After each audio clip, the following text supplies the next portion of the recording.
आज हम लोग पढ़ेंगे केमिकल इक्विलिब्रियम का लेक्चर नंबर 5। लास्ट लेक्चर में हम लोग पढ़े थे होमोजेनियस गैसियस रिएक्शन के लिए केस 1 देखे थे डेल्टा एन जी जीरो। आज हम लोग पढ़ेंगे delta N G non zero. Non zero में दो पॉसिबिलिटी है, या तो डेल्टा एन जी जीरो से ज़्यादा हो मतलब पॉजिटिव हो, या फिर जीरो से लेस मतलब निगेटिव। तो पहले हम लोग देखेंगे डेल्टा एन जी पॉजिटिव मतलब जीरो से ज़्यादा। केस 1 में डेल्टा एन जी जीरो था तो उसमें इनिशियल मोल और इक्विलिब्रियम मोल मतलब टोटल इनिशियल मोल और इक्विलिब्रियम का मोल इक्वल था डेल्टा एन जी जीरो में। तो लास्ट लेक्चर में हम लोग पढ़े थे डेल्टा एन जी जीरो का केस, और उसमें केसी और केपी फाइंड किए थे मेथड से, और फिर उसके बाद शॉर्टकट ट्रिक अप्लाई किए थे। ठीक है, और एग्जाम में हमेशा ट्रिक ही यूज करना है। ठीक है, एग्जाम में ट्रिक ही यूज करना है, क्योंकि मेथड से अगर तुम सोल्व करोगे तो केसी और केपी दोनों के लिए काफ़ी ज़्यादा नंबर ऑफ स्टेप्स ज़्यादा बढ़ जाते हैं। ठीक है, तो नंबर ऑफ स्टेप ज़्यादा हो जाएगा अगर तुम मेथड से उसको सॉल्व करोगे। इसलिए बेटर है कि क्या करो, शॉर्टकट ट्रिक अप्लाई करो। ठीक है, और ट्रिक हमने ऑलरेडी बताया था डेल्टा एन जी जीरो के लिए। अभी डेल्टा एन जी पॉजिटिव और फिर निगेटिव दोनों के लिए अभी भी ट्रिक ही अप्लाई करेंगे। ठीक है, ये ट्रिक बुक में जनरली नहीं मिलता है। बुक में नॉर्मल मेथड जो है, बुक का मेथड मतलब कॉमन जो मेथड है, पहले कंसंट्रेशन फाइंड करो, फिर अगर ये केसी फाइंड करना है तो, या केपी फाइंड करना है तो पहले मोल फ्रैक्शन फाइंड करो, फिर उसके बाद पार्शियल प्रेशर, फिर पार्शियल प्रेशर के थ्रू चलो। अभी हम लोग सीधा क्या करेंगे, एक ही स्टेप में एक स्टेप लिखेंगे और उसके बाद डायरेक्टली ट्रिक अप्लाई करेंगे और सीधा आंसर, जैसे डेल्टा एन जी जीरो के लिए किए थे। ठीक है, तो इसमें देखो ये डेल्टा एन जी क्या है, जीरो से ज़्यादा मतलब पॉजिटिव। तो ये बताओ इस रिएक्शन में डेल्टा एन जी पॉजिटिव है या नहीं? कितना है डेल्टा एन जी? ये भी गैस है और ये भी गैस है, तो ये इसमें कितने नंबर ऑफ मोल्स है? 2। प्रोडक्ट में 2 है और रिएक्टेंट में 1। तो बताओ तो डिफरेंस कितना है? 2 - 1 1, तो पॉजिटिव है ना। तो ये डेल्टा एन जी पॉजिटिव होना चाहिए। अभी हम लोग वही केस पर रहे, तो ये डेल्टा एन जी पॉजिटिव है। यही अगर रिवर्स होता, ये होता रिएक्टेंट और ये होता प्रोडक्ट, क्योंकि इक्विलिब्रियम में हम ये मतलब ये जो रिएक्शन है केमिकल इक्विलिब्रियम का, जो भी रिएक्शन है उसमें प्रोडक्ट से स्टार्ट करो या रिएक्टेंट से, मतलब कोई भी हो सकता है प्रोडक्ट, कोई भी, ये प्रोडक्ट से भी तुम स्टार्ट कर सकते हो और रिएक्टेंट से भी, वो इक्विलिब्रियम पर आ जाएगा। तो हम इसका रिवर्स अगर लेते तो केस उल्टा हो जाता है। ठीक है, मतलब डेल्टा एन जी तब हो जाता क्या, निगेटिव, जीरो से कम। अभी हम लोग ले रहे हैं कौन सा case, delta N G positive. ठीक है, तो ये इसमें डेल्टा एन जी कितना है, 1 है। अब स्टार्टिंग है, मान लो स्टार्टिंग में तुमने ये रिएक्टेंट लिया ए मोल। ठीक है, स्टार्टिंग किया ए से, तो शुरू में ये नहीं था, तो ये क्या होगा, जीरो। मतलब अभी हम मान रहे हैं कि प्रोडक्ट बिल्कुल नहीं था, तो ये होगा जीरो। तो इनिशियल नंबर ऑफ मोल्स जिस कंटेनर में हम कर रहे हैं, क्लोज कंटेनर में, जिस कंटेनर में ये रिएक्शन हो रहा है उसमें इनिशियल मोल कितना होगा, ए प्लस जीरो, यही होगा ना। N2 ये NO2 तो था ही नहीं, N2O4 था ना, तो A प्लस जीरो मतलब कितना, A होगा। अब कुछ देर के बाद इक्विलिब्रियम आ गया। ठीक है, तो इक्विलिब्रियम पर इसमें से X मोल मान लो रिएक्ट कर गया, तो X हम क्यों लिए हैं क्योंकि इसका कोफिशिएंट जो है 1 है, इसका कोफिशिएंट 1 है ना, तो इसलिए हमने X लिया है। अगर ये 2 होता तो यहाँ 2X लेते, कैलकुलेशन उससे इजी हो जाता है। ठीक है, ये सब हम लोग लास्ट लेक्चर में डिस्कस कर चुके हैं। तो बताओ तो यहाँ पर कितना फॉर्म होगा, यहाँ पर x गया तो यहाँ पर ये 1 से 2 बन रहा है ना, तो x यहाँ से गया तो यहाँ कितना फॉर्म होगा, 2x। तो यहाँ हमको कैलकुलेशन थोड़ा सा आसान हो जाता है। ठीक है, ये हो गया 2x। तो बताओ तो ये इक्विलिब्रियम पर टोटल मोल कितना होगा, a - x ये बचा हुआ है और ये बना है 2x, तो टोटल कितना होगा, दिस प्लस दिस, तो a - x प्लस 2x, तो दोनों मिलके कितना होगा, a प्लस x होगा। तो देखो इस बार n इनिशियल और n इक्विलिब्रियम मतलब number of moles initially a था और इक्विलिब्रियम पर a प्लस x, दोनों इस बार इक्वल नहीं है। डेल्टा एन जी जीरो में दोनों इक्वल था, क्योंकि दोनों साइड कोफिशिएंट सेम था, तो जितना यहाँ से रिएक्ट हो रहा था उतना ही फॉर्म हो रहा था। इस बार दोनों का कोफिशिएंट डिफरेंट है, इसलिए delta N G non zero में कभी भी ये मैच नहीं करेगा, दोनों डिफरेंट ही आएगा। ठीक है, अब चलो, अब इक्विलिब्रियम पर कंसंट्रेशन फाइंड करना है। तो कंसंट्रेशन क्यों, क्योंकि केसी अगर फाइंड करना है तो अपने को कंसंट्रेशन चाहिए। अभी हम नॉर्मल मेथड से चल रहे हैं, बाद में शॉर्टकट ट्रिक पर आएंगे। ठीक है, बाद में हम ट्रिक पर आएंगे। तो अभी कंसंट्रेशन, ये कंसंट्रेशन का सिंबल है, तो ये कंसंट्रेशन के लिए क्या चाहिए, मतलब मोलरिटी के लिए क्या चाहिए, मोलरिटी का यूनिट क्या होता है, मोल पर लीटर। तो मोल पर लीटर मतलब मोल तो ये मिल गया, ये मोल है, और ये भी मोल है NO2 का, और ये है N2O4 का, लेकिन दोनों दोनों के सेम कंटेनर में है ना, तो सेम कंटेनर में है तो दोनों के लिए वॉल्यूम सेम ही होगा, तो वॉल्यूम से डिवाइड कर दो, तो मोल पर लीटर मतलब मोलारिटी आ गया, मतलब कंसंट्रेशन आ गया। तो ये मोल और अपॉन वॉल्यूम, ठीक है। तो ये आ गया N2O4 का कंसंट्रेशन एट इक्विलिब्रियम। इसका क्या कैसे फाइंड करेंगे NO2 का? 2x/v, क्योंकि इसका मोल है 2x और वॉल्यूम तो वही रहेगा, वॉल्यूम तो सेम रहेगा। अब Kc फाइंड करना है, तो Kc के लिए क्या था, Kc कैसे फाइंड करेंगे? ये है इक्विलिब्रियम कांस्टेंट, लेकिन इसके लिए Kc और Kp दो टर्म है ना इक्विलिब्रियम कांस्टेंट में, तो Kp के लिए हम लोग क्या करते हैं, पार्शियल प्रेशर यूज करते हैं, और Kc के लिए कंसंट्रेशन, तो कंसंट्रेशन के टर्म में, ठीक है। तो ये क्या करेंगे, प्रोडक्ट का कंसंट्रेशन अपॉन रिएक्टेंट का कंसंट्रेशन, तो क्या होगा, प्रोडक्ट का कंसंट्रेशन कितना है, मतलब इक्विलिब्रियम पर प्रोडक्ट का कंसंट्रेशन कितना है 2x/v, और कोफिशिएंट कितना है 2, तो इसका स्क्वायर होगा, और डिवाइड बाय इसका कंसंट्रेशन। चलो फाइंड करो, पहले खुद से Kc फाइंड करो जल्दी।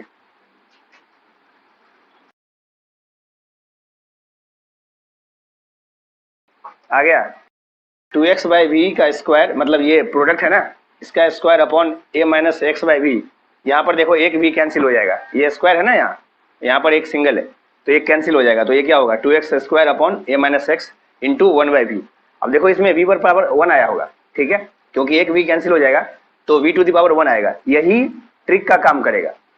ये जो 1 है ये बेसिकली है क्या, ये 2 - 1, 2 में से जो 1 को माइनस किया ना तो 1 ही आएगा ना, वही 1 यहाँ है। तो अब आगे कोई भी रिएक्शन होगा उसमें यही ट्रिक अप्लाई करेंगे। तो इसमें ये 1 है, इसको कैसे यूज करना है, यूज एज ट्रिक, इसी को ट्रिक के फॉर्म में अप्लाई करेंगे। जैसे ये लास्ट लेक्चर में हम लोग पढ़े थे डेल्टा Ng 0 के लिए, उसमें क्या था, दोनों साइड रिएक्टेंट और प्रोडक्ट दोनों साइड क्या था, कोफिशिएंट टोटल सेम था, इसलिए सारे वॉल्यूम टर्म कैंसिल हो जा रहे थे, तो वॉल्यूम टर्म बचा ही नहीं था। तो हम लोग क्या किए थे, डायरेक्टली आगे का टर्म को कैंसिल कर दिए थे। मतलब एग्जाम में अगर तुमको ये MCQ अगर सॉल्व करना है तो क्या करेंगे, यहीं पर ये 2 स्टेप के बाद आगे लिखने की जरूरत नहीं है। वो डेल्टा Ng 0 में हम लोग पढ़े थे ना, क्योंकि वॉल्यूम टर्म कैंसिल हो जा रहा है तो हम क्यों ये एक्स्ट्रा टर्म लिखे, और Kc और Kp सेम ही हो रहा था, तो पार्शियल प्रेशर भी फाइंड करने का कोई जरूरत नहीं था, मतलब ये 2 स्टेप के बाद ही आंसर आ रहा था। तो डायरेक्टली हम लोग क्या करते थे, ये और ये इसी दोनों टर्म में डायरेक्टली आंसर लिख रहे थे, और वॉल्यूम टर्म लिखने की जरूरत नहीं थी डेल्टा Ng 0 में, क्योंकि वॉल्यूम टर्म क्या था, सारे कैंसिल हो रहे थे, तो जरूरत ही नहीं था। लेकिन यहाँ पर वॉल्यूम टर्म कैंसिल नहीं होगा, यहाँ पर वॉल्यूम टर्म कैंसिल नहीं होगा, तो फिर यहाँ पर तुम बोलोगे कि फिर तो यहाँ पर सारे स्टेप्स लिखना है, नहीं ऐसा नहीं करना है, यहाँ पर भी सारे स्टेप्स लिखने की जरूरत नहीं है, यहाँ पर भी शॉर्टकट है, बट थोड़ा सा तुमको यहाँ पर ध्यान रखना है कि शॉर्टकट ट्रिक जो है वो कैसे अप्लाई करना है। तो यहाँ पर क्या करेंगे, यहाँ पर भी जैसे अगर हम वॉल्यूम टर्म नहीं लिखते तो ये टर्म नहीं होता, अगर वॉल्यूम टर्म नहीं लिखते तो ये टर्म नहीं होता, सिर्फ क्या होता, ये 2x और इसका कोफिशिएंट 2 है तो इसका स्क्वायर अपॉन a-x, और इसका कोफिशिएंट 1 है तो a-x पर पावर 1, इतना ही होता ना, ये टर्म होता ही नहीं अगर वॉल्यूम टर्म तुम नहीं लिखता तो। लेकिन वॉल्यूम टर्म तो लिखना है, Kc फाइंड करें ना, वॉल्यूम टर्म तो आएगा, मतलब डेल्टा Ng 0 है इसलिए, तो डेल्टा Ng 0 में वॉल्यूम टर्म कैंसिल था, तो वॉल्यूम टर्म को कहाँ लाना है, ये अब ये तुमको ध्यान रखना है, वॉल्यूम टर्म कहाँ लिखेंगे। तो वॉल्यूम टर्म को कहाँ लिखना है उसके लिए ट्रिक है। तो क्या करना है तुमको, देखो ऊपर टोटल पावर कितना है, 2x पर पावर 2 है, तो टोटल कितना पावर हो गया 2, और नीचे a-x पर पावर कितना है 1, तो तुमको नेट देखना है ऊपर और नीचे, मतलब न्यूमरेटर और डिनोमिनेटर दोनों को देखना है, ठीक है, डिनोमिनेटर और न्यूमरेटर दोनों को देखना है कि किसमें कम पड़ रहा है पावर। तो बताओ तो इसमें ये ऊपर और नीचे कहाँ पर कम पड़ रहा है पावर, ऊपर में 2 है और नीचे में टोटल कितना है 1। अगर मान लो एक से ज्यादा होता रिएक्टेंट या प्रोडक्ट तो टोटल काउंट करते, अभी एक ही है प्रोडक्ट और एक ही है रिएक्टेंट, तो ऊपर में 2 है पावर और नीचे में कितना पावर है 1, तो नीचे कम पड़ रहा है, कितना कम पड़ रहा है 1, तो जहां पर कम पड़ रहा है ना वहां पर वॉल्यूम टर्म को ला दो, ठीक है, जहां पर कम पड़ रहा है वहां पर क्या करो, वॉल्यूम मतलब उसके साथ वॉल्यूम टर्म को v को मल्टीप्लाई कर दो, इतना कर सकते। और क्या करना है, जितना कम पड़ रहा है ना वो पावर में रख दो, कम जो पड़ रहा है, मतलब चाहे वो न्यूमरेटर हो या डिनोमिनेटर हो, चाहे ऊपर हो या नीचे हो, जो भी हो, कम क्यों पड़ेगा? क्योंकि दोनों साइड में जो है कोफिशिएंट डिफरेंट है, कोफिशिएंट सेम नहीं है। अगर सेम होता तो दोनों ऊपर नीचे पावर सेम होता और वो कैंसिल हो जाता वॉल्यूम टर्म, लेकिन दोनों साइड पावर ये मतलब कोफिशिएंट सेम नहीं है, इसीलिए या तो ऊपर या नीचे कहीं पर कम पड़ेगा। ठीक है, तो जहां पर कम हो रहा है, जितना लेस हो रहा है उतना क्या करो, पावर वो टर्म मतलब जो भी लेस हो रहा है वो नंबर क्या करो, वॉल्यूम के ऊपर, वॉल्यूम पर पावर रख दो। तो इसमें कितना, एक है ना, यहाँ 2 और यहाँ 1, तो एक कम पड़ रहा है तो एक हमने लिख दिया वॉल्यूम पर पावर 1। तो अब ऐसा कर सकते डायरेक्टली, आगे क्वेश्चन देंगे तो उसमें ये शॉर्टकट अप्लाई करना है। ठीक है, तो यहाँ भी ट्रिक्स अगर यूज किए तो ट्रिक यूज करके केसी डायरेक्टली हम फाइंड कर सकते हैं। मतलब ये तुमको पता नहीं है कुछ, ये कंसंट्रेशन टर्म जो लिखे ना यहाँ, इसके आगे नहीं, सिर्फ यहीं तक, ये 2 टर्म से तुमको ले आना है केसी। तो क्या करेंगे बताओ? तो सिर्फ ये मतलब 2 स्टेप ये इनिशियल और ये इक्विलिब्रियम, इसी 2 स्टेप से तुमको लाना है। तो बताओ तो क्या करेंगे? ये 2x पर पावर कितना, 2x का स्क्वायर होगा और अपॉन a माइनस एक्स पर पावर 1, है ना, a माइनस एक्स पर पावर 1। अब देखो कहां पर कम पड़ रहा है, नीचे, तो जहां पर कम पड़ रहा है ना उसके साथ वॉल्यूम को रखो और जितना कम पड़ रहा है उतना पावर रख दो, मतलब बैलेंस हो जाना चाहिए, कहने का ये मतलब है। तो ये 1 कम पड़ रहा है तो 1 लिख दो यहाँ, बस हो गया। मतलब 1 लिखो या नहीं लिखो कोई फर्क नहीं पड़ता, लेकिन अभी हम 1 इसलिए लिख रहे हैं क्योंकि हमको अभी ये पता चलना चाहिए कि यहाँ पर पावर एग्जैक्टली ये दोनों में डिफरेंस है वो उसके कारण से आया है। ठीक है, तो ये हो गया क्या, केसी। अब तुम बोलोगे केपी कैसे यूज करें? तो केपी के लिए क्या था, उसके लिए भी हम लोग पहले मोल फ्रैक्शन, फिर पार्शियल प्रेशर और फिर उसको पार्शियल प्रेशर रखते थे, प्रोडक्ट अपॉन रिएक्टेंट। बट क्या करेंगे ट्रिक में, ये वो उतना स्टेप जो है मोल फ्रैक्शन फिर पार्शियल प्रेशर वो सब लिखने की जरूरत नहीं है, वहां भी ट्रिक अप्लाई करेंगे। यहां तक समझ में आया? तो बताओ केसी और केपी में रिलेशन क्या था, उससे हम लोग ट्रिक पर आएंगे। क्योंकि केसी का ट्रिक पता चल गया अपने को, तो केपी भी इसी से फाइंड कर लेंगे। केसी और केपी में रिलेशन याद है? ट्रिक हमने बताया था एनसीईआरटी, याद है? तो केसी और केपी में रिलेशन बताए थे, केपी इक्वल टू क्या था, KC into R T power delta N G. ठीक है, ये था ना। तो क्या करेंगे, KP equal to KC into R T power delta N G. KC अपने को पता है, केसी पता है, ये ट्रिक से केसी आ जाएगा ना। तो अभी तो हम तुमको प्रूफ करके दे रहे हैं, ठीक है, अभी मेथड से चल रहे हैं, लेकिन एग्जाम में क्या करना है, ये केसी से नहीं चलना है। अगर केपी ओनली पूछे तो डायरेक्टली केपी का भी उसका भी ट्रिक है। ठीक है, पहले यहां तक लिखो।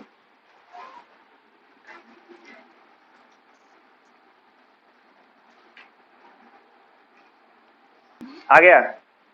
ये ट्रिक अगर यूज करेंगे तो भी क्या होगा, ये स्टेप, सेकेंड स्टेप के बाद ही डायरेक्टली हम केसी लिखेंगे। तो 2x square upon a minus x पर पावर 1 और इनटू इस दोनों में, ये ऊपर और नीचे दोनों में डिफरेंस कहां पर है, मतलब लेस कहां पर है, नीचे, तो वहां पर वॉल्यूम टर्म रखो और पावर जितना से लेस हो रहा है उतना पावर रखो। तो देखो अभी दोनों मिलकर के बैलेंस हो गया, मतलब ये ट्रिक हम अप्लाई कर रहे हैं। तो एक तरह से डेल्टा एन जी 0 हम कर रहे हैं। तो ऊपर में ऑलरेडी था 2 और नीचे में 1 था, तो वॉल्यूम टर्म पर 1 रख दिए, तभी बैलेंस हो गया। तो देखो फाइनली आंसर यही आएगा। तो अपने को ये दोनों ये स्टेप लिखने की क्या जरूरत है, ये लिखो फिर ये लिखो फिर फाइनली यही आएगा। डायरेक्टली तुम इसके बाद ये लिखो ना, वॉल्यूम तुमको दिया रहेगा। ठीक है, इस केस में वॉल्यूम देगा ही, डेल्टा एन जी 0 में वॉल्यूम नहीं भी दे सकता है, क्योंकि वॉल्यूम वैसे भी कैंसिल हो रहा था, इसमें वॉल्यूम टर्म कैंसिल नहीं होगा, तो इसमें वॉल्यूम टर्म तुमको देगा। ठीक है, तो ये आ गया। अब केपी अगर फाइंड करना हो तो केपी के लिए भी ऐसा करने की जरूरत नहीं है कि पहले मोल फ्रैक्शन और फिर उसके बाद पार्शियल प्रेशर और फिर फाइंड करेंगे, ऐसी जरूरत नहीं है। डायरेक्टली हम इसके लिए भी शॉर्टकट अप्लाई कर सकते हैं। ठीक है, अगर रूल के हिसाब से चले, मतलब बुक के मेथड से चले, तो केपी के लिए पहले हमको पार्शियल प्रेशर फाइंड करना पड़ेगा और फिर उसके लिए बहुत सारे स्टेप्स लिखने पड़ेंगे, तो नंबर ऑफ स्टेप ज्यादा हो जाएगा। इसीलिए एग्जाम में हम लोग ट्रिक अप्लाई करेंगे, मतलब एमसीक्यू अगर सॉल्व करना है तो। ठीक है, तो KP equal to KC into R T power delta N G होता है। अब केसी अपने को पता चल गया, अभी हम प्रूफ कर रहे हैं। अब तुम बोलोगे एग्जाम में फिर ये केसी फाइंड करो फिर केपी फाइंड करो, मतलब यहाँ पर भी तो नंबर ऑफ स्टेप बढ़ रहे हैं। अगर अपने को केपी फाइंड करना है ओनली, केसी नहीं, ओनली केपी, तो फिर तुम बोलोगे फिर केसी क्यों हम फाइंड करें, अभी हम केसी से चल रहे हैं, अभी हम तुमको प्रूफ करके दे रहे हैं फाइनल केपी का, केपी कैसे लिखेंगे।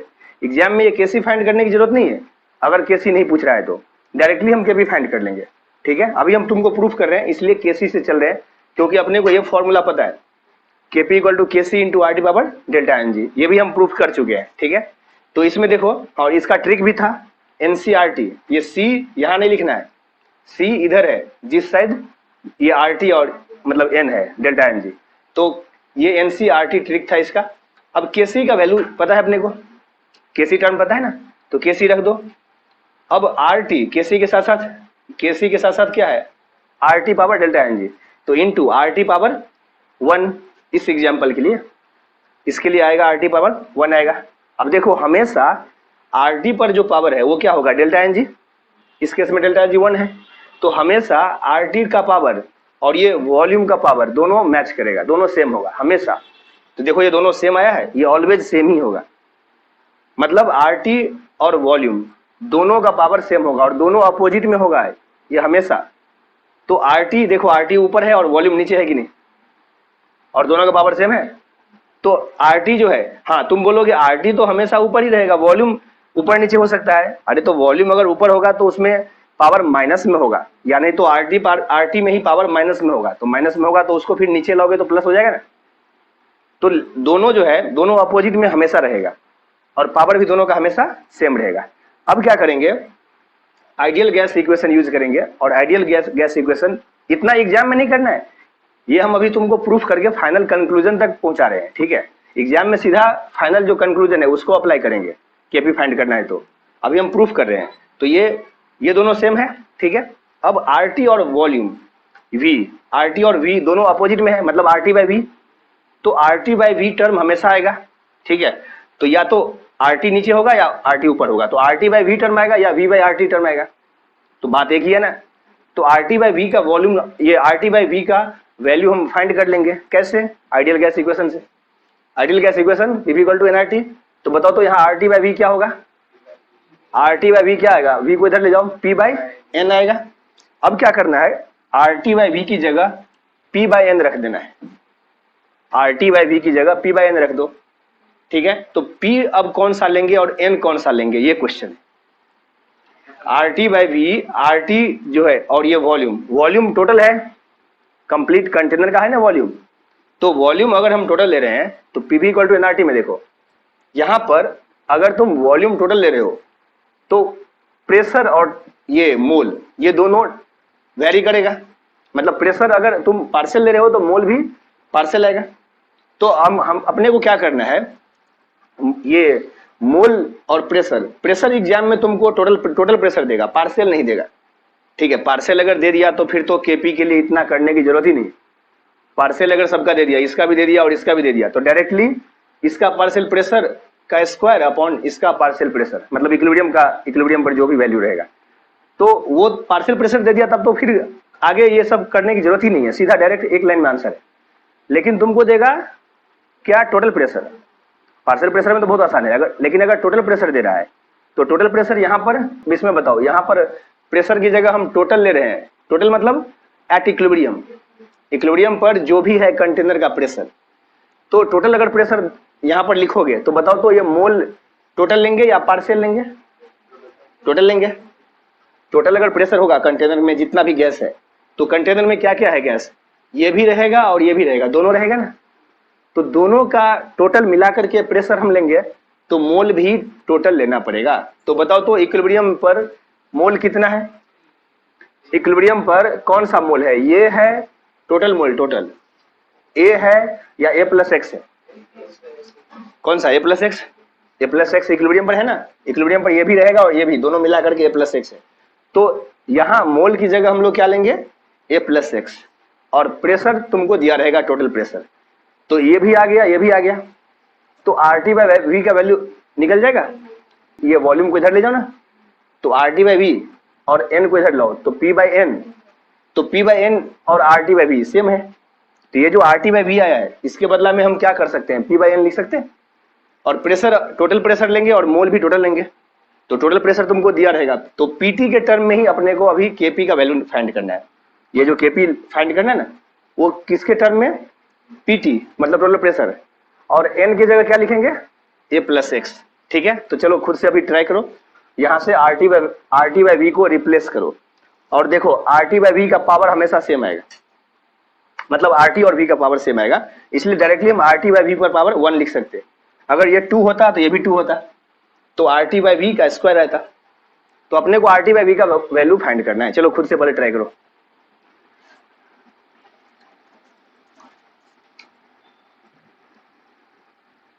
आ गया, Kp इक्वल टू क्या आएगा, ये term 2x square by a minus x पर पावर 1, और ये RT बाई V, इसके बदला में क्या लिखेंगे, इस पर पावर 1 आएगा ना, RT बाई V पर पावर 1, तो RT बाई V को रिप्लेस कर देंगे किससे, P बाई N से, तो ये आएगा, ये आता RT बाई V पर पावर 1, यही ना, लेकिन उसके बदला में हम लोग लिखेंगे क्या, P बाई N। तो P कौन सा लेंगे, टोटल प्रेशर, तो मोल भी लेना पड़ेगा टोटल, ये तुमको दिया रहेगा, टोटल प्रेशर एग्जाम में देता है। ठीक है, तो अगर पार्शियल प्रेशर नहीं दे रहा है तो तुमको टोटल प्रेशर देगा, तो PT बाई NT। अब क्या करेंगे, NT जो है इक्विलिब्रियम पर टोटल है ना, तो NT का वैल्यू लिख दो। NT मतलब क्या, टोटल मोल एट इक्विलिब्रियम, और ये प्रेशर भी है, टोटल प्रेशर एट इक्विलिब्रियम, तो ये तुमको देगा। ठीक है, ये गिवन रहेगा, और ये NT यहां से आ जाएगा, NT मतलब क्या, N इक्विलिब्रियम, तो N इक्विलिब्रियम आ जाएगा यहां से कितना, A प्लस एक्स, तो यहां पर देखो A प्लस एक्स, तो ये जो है PT by A plus x पर पावर कितना आएगा, 1 आएगा। तो अब हम लोग क्या करेंगे, डायरेक्टली Kp, अब इतना जो हम किए हैं इतना करने की जरूरत नहीं है, ये तो अभी हम प्रूफ कर रहे थे ना कि Kp लाना कैसे है।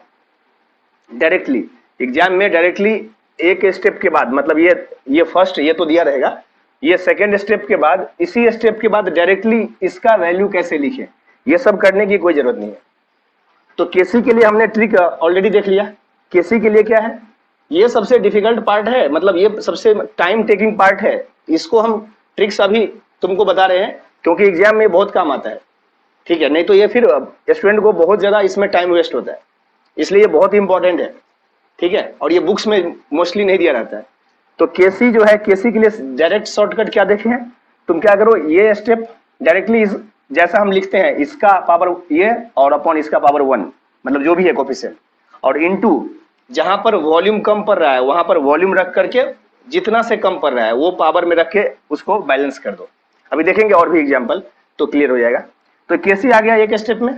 केपी के लिए ये सब इतना करने की जरूरत नहीं है, ये सब तो हम तुमको समझाने के लिए प्रूफ कर रहे थे कि ट्रिक जो है, ट्रिक जो यूज करेंगे उसके पीछे भी रीजन है, मतलब ट्रिक को भी हम यहाँ पर ये प्रूफ कर दिए कि ट्रिक हम क्यों यूज कर रहे हैं। ठीक है, तो ट्रिक हम सीधा क्या करेंगे, ये स्टेप के बाद ये स्टेप के बाद सीधा केपी लिखेंगे।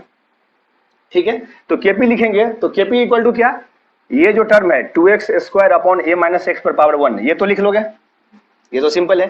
अब क्या करेंगे, इसमें भी देखो कहां पर ऊपर और नीचे कहां पर पावर कम पड़ रहा है, नीचे कितना कम पड़ रहा है, 1, तो 1 आएगा टोटल पावर, मतलब जितना कम पड़ रहा है ना। इसमें क्या था, केसी के लिए वॉल्यूम पर आता था पावर, अभी क्या है, ये वॉल्यूम के अपोजिट में RT गया है और RT बाई V रिप्लेस हो गया है किससे, PT बाई NT से।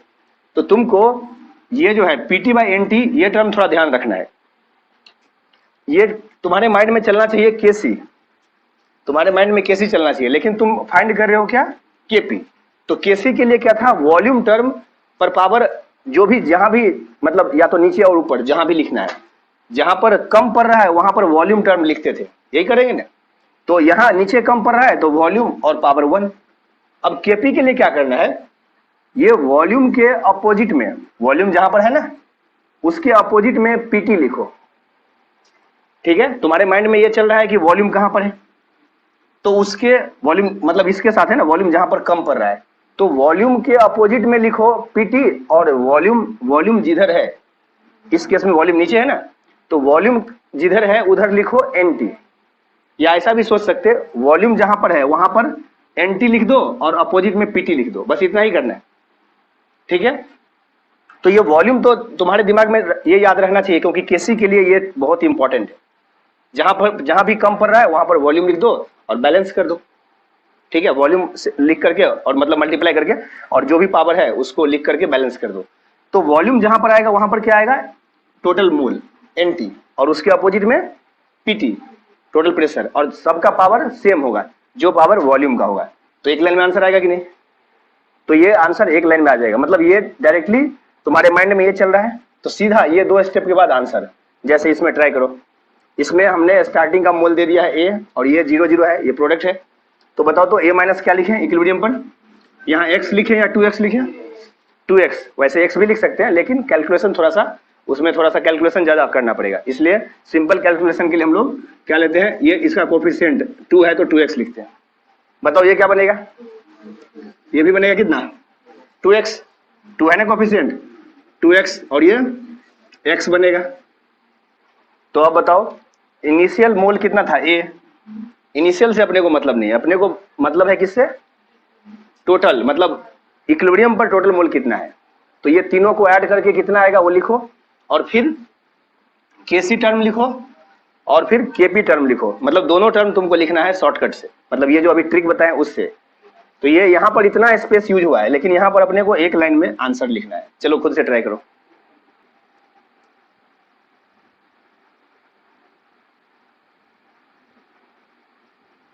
आ गया?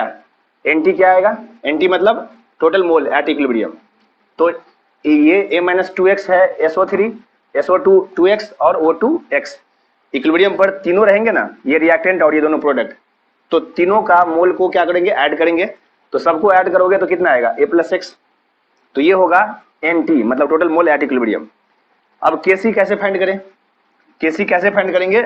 ये और ये प्रोडक्ट है ना, प्रोडक्ट का मोल है, तो 2x पर पावर 2 और x पर पावर 1, तो 2x का square into x upon a-2x पर पावर 2, यही होगा ना। ये तो हो गया फर्स्ट टर्म। यहाँ पर डेल्टा एन जी 0 नहीं है। डेल्टा एन जी अगर 0 होता, देखो डेल्टा एन जी 0 नहीं है, कितना है? 1 है। तो ये ऐसा ही है, डेल्टा एन जी 1 है यहाँ। तो ये डेल्टा एन जी अगर 0 होता तो यहीं पर रुक जाते, आगे वॉल्यूम टर्म आता ही नहीं। लेकिन अभी डेल्टा एन जी 0 नहीं है, तो वॉल्यूम टर्म आएगा। अब सवाल ये है कि वॉल्यूम टर्म कहां पर आएगा, नीचे या ऊपर? कहीं पर तो आएगा, बताओ कहां आएगा वॉल्यूम टर्म? कहां आएगा, नीचे या ऊपर? मतलब यहां लिखें या यहां लिखें? नीचे। क्यों? क्योंकि पावर देख लो, ऊपर में ये 2 है और ये 1 है ना, ये 2 और ये 1, तो ये तो ऊपर में कितना है? 3 है। मतलब सबका तुमको देखना है, ये टर्म और ये टर्म दोनों का पावर देखना है टोटल। तो ये ऊपर में 3 है और नीचे 2 है, तो यहाँ कम पड़ रहा है, कितना कम पड़ रहा है? 1। तो वॉल्यूम टर्म यहाँ आएगा, ठीक है, और पावर इसका मतलब 1 आएगा। अभी हम मेंशन कर रहे हैं क्योंकि तुमको ध्यान रहेगा कि ये पावर कैसे आया, क्यों आया, ठीक है, इसलिए यहाँ मेंशन कर दे। चलो इसका बताओ। देखो एक लाइन में आंसर आ गया, तो ये इतना ये सब करने की जरूरत नहीं है, आंसर एक लाइन में है ट्रिक से। केपी का बताओ, यहाँ पर क्या करेंगे? यहाँ भी वैसा ही, वॉल्यूम पर पावर 1 आया है तो यहाँ पर भी पावर 1 ही आएगा। लेकिन अभी आरटी सब लिखने की जरूरत नहीं है, ये सब फॉर्मूला लिखने की जरूरत नहीं है। डायरेक्टली क्या करेंगे? वॉल्यूम नीचे है तो वॉल्यूम जहां पर था, यहाँ पर वॉल्यूम नीचे था ना, वॉल्यूम जहां पर है वहां एनटी आएगा और उसके अपोजिट में पीटी आएगा, ठीक है। तो बताओ तो एनटी वॉल्यूम की जगह एनटी के बदला में क्या लिखे? a+x। एनटी क्या है? a+x ना, तो a+x आएगा, ये a+x और यहाँ पीटी होगा। और पावर कितना? इस पर पावर कितना? पावर 1 ही होगा ना, पावर 1 होगा 1, क्योंकि ये यहाँ पर पावर जो है वही पावर रहेगा, तो पावर विल बी 1। क्लियर है? समझ में आ गया?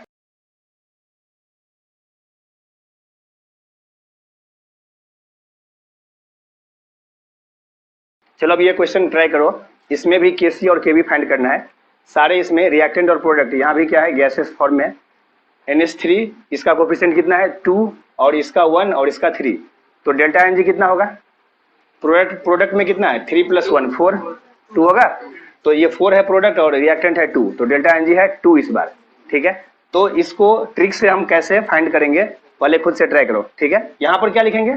ये 2 है कोफिशिएंट, तो यहाँ पर आएगा 2x, ठीक है, और यहाँ पर x और यहाँ 3x, तो ये तो पता चल गया। तो अब एनटी फाइंड कर लेंगे और फिर ये केसी और केपी, पहले खुद से ट्रिक से इसको फाइंड करो, ठीक है।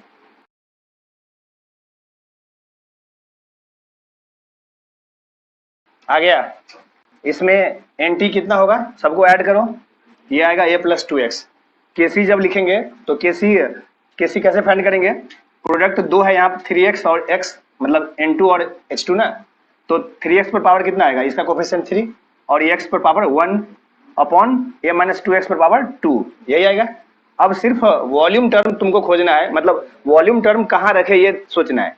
तो वॉल्यूम कहाँ आएगा, नीचे या ऊपर, क्यों, क्योंकि यहाँ पर देखो कोफिशिएंट मतलब पावर यहाँ पर 2 है, ऊपर में कितना है, टोटल कितना है 4, ये 3 और ये 1, तो ये जो है डेल्टा एन जी कितना आएगा इस बार 2 आएगा ना, तो ये जो डिफरेंस भी 2 का ही आना चाहिए। और देखो ये 2 आ भी रहा है, ऊपर में 4 है और यहाँ नीचे 2 है, तो वॉल्यूम टर्म हम लिखेंगे कहाँ पर, यहाँ पर, ठीक है। और 2 का जो गैप है वो यहाँ लिख दो, मतलब वी स्क्वायर टर्म आएगा, ठीक है।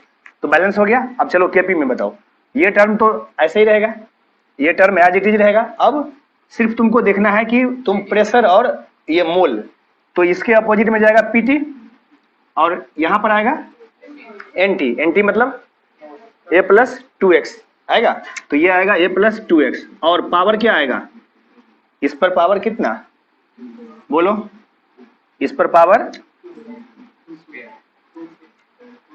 2 आएगा। ऐसा नहीं कि इस पर भी पावर 1 कर दो, जो यहाँ पर पावर है सेम वही आएगा यहाँ, ठीक है, क्लियर। चलो अब ये नेक्स्ट और लास्ट, मतलब ये 3 ही केस बनेगा ना इसमें, डेल्टा एन जी 0, फिर पॉजिटिव और निगेटिव। तो पॉजिटिव पढ़ लिए, अब निगेटिव। तो निगेटिव में भी क्या होगा, ये इनिशियल मोल और इक्विलिब्रियम का मोल इक्वल नहीं होगा। तो ये जैसे एग्जांपल है, इसमें बताओ ये रिएक्टेंट ए है, ये बी है, 2 रिएक्टेंट है और A2 भी प्रोडक्ट है, ये बैलेंस है ऑलरेडी। डेल्टा एन जी कितना होगा बताओ, तो इसमें प्रोडक्ट 1 है और इधर टोटल कितना है 3, -2 होगा, तो ये डेल्टा एन जी है -2। तो इसमें ए है कोफिशिएंट, इसका रिएक्टेंट ए है और ये प्रोडक्ट है, ये भी रिएक्टेंट है एक बी, ठीक है, दो रिएक्टेंट है ना। तो ए है ए और बी है बी, ये गिवन है, और स्टार्टिंग में ये प्रोडक्ट 0 है। तो तुमको इक्विलिब्रियम पर क्या लिखेंगे यहाँ, और यहाँ पर क्या होगा जल्दी बताओ, ए माइनस कितना आएगा 2x आएगा, ए माइनस 2x, और यहाँ पर बी माइनस एक्स, और ये कितना फॉर्म होगा, x फॉर्म होगा। तो क्या करेंगे, एन टोटल लिख लो, और फिर केसी और केपी, यहाँ से केसी और केपी का टर्म लिखो। चलो जल्दी पहले से खुद से ट्राई करो, फिर हम इसको लिखते हैं।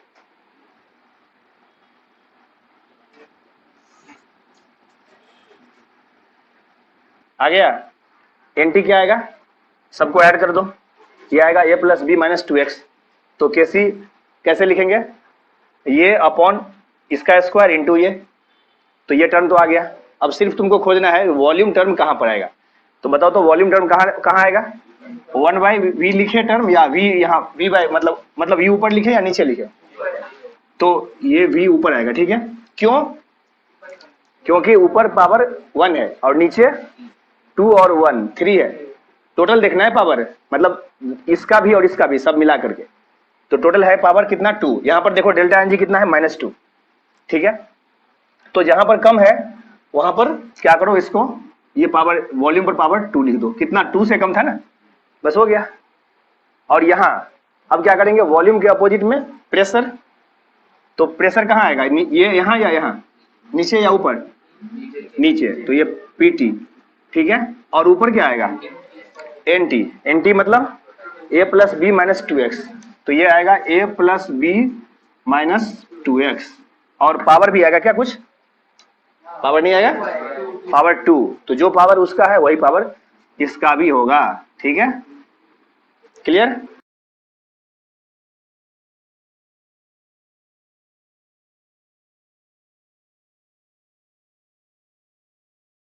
अब हम आते हैं लास्ट लेक्चर के होमवर्क पर। इसमें इसका क्या आएगा आंसर, इसमें देखो, इसमें प्रोडक्ट एक डी का वैल्यू दिया हुआ है, इसका मतलब मोल कितना है डी, तो स्टार्टिंग में ये भी लिया गया था, बट ये दोनों नहीं लिया गया था, और ये कितना था ए। अब यहाँ पर तुमको ये खोजना है कि रिएक्शन आगे जाएगा या पीछे जाएगा, मतलब फॉरवर्ड जाएगा या बैकवर्ड जाएगा जब इक्विलिब्रियम आएगा। ये तो स्टार्टिंग का है ना, अब उसके बाद रिएक्शन आगे जाएगा मतलब फॉरवर्ड या पीछे बैकवर्ड, तो फॉरवर्ड जाएगा, कैसे पता तुमको, बी और सी कुछ है ही नहीं, तो बैकवर्ड तो आ ही नहीं सकता, तो रिएक्शन फॉरवर्ड ही जाएगा। जब बी और सी कुछ है ही नहीं तो ये वापस आने के लिए इस दोनों के साथ मिल करके ना वापस आएगा। ये अकेला कैसे आ सकता है वापस, लेकिन ये अकेला इधर डिसोसिएट हो सकता है।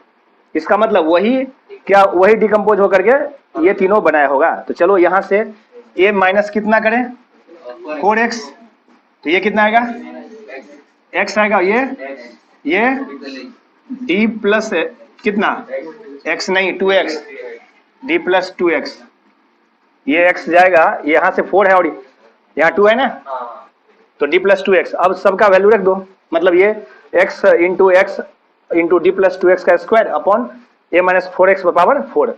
क्लियर। हाँ, के सी और के पी इक्वल आएगा, क्यों, क्योंकि डेल्टा एन जी 0 है। ठीक है, इसमें बताओ रिएक्शन कहाँ, फॉरवर्ड या बैकवर्ड, कैसे पता, बी 0 है तो ये जब है ही नहीं तो रिएक्शन आगे नहीं जा सकता इस बार।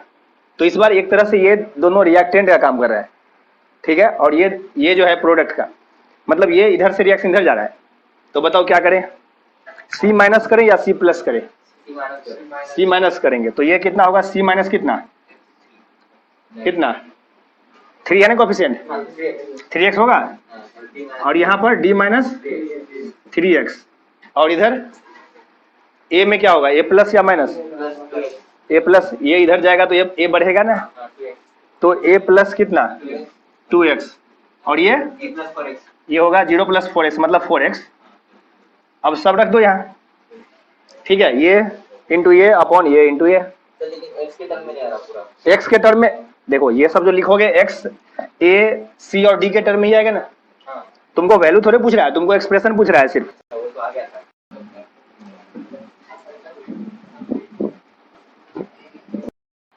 ये है आज का होमवर्क, इसको हम एक्सप्लेन करेंगे नेक्स्ट लेक्चर में।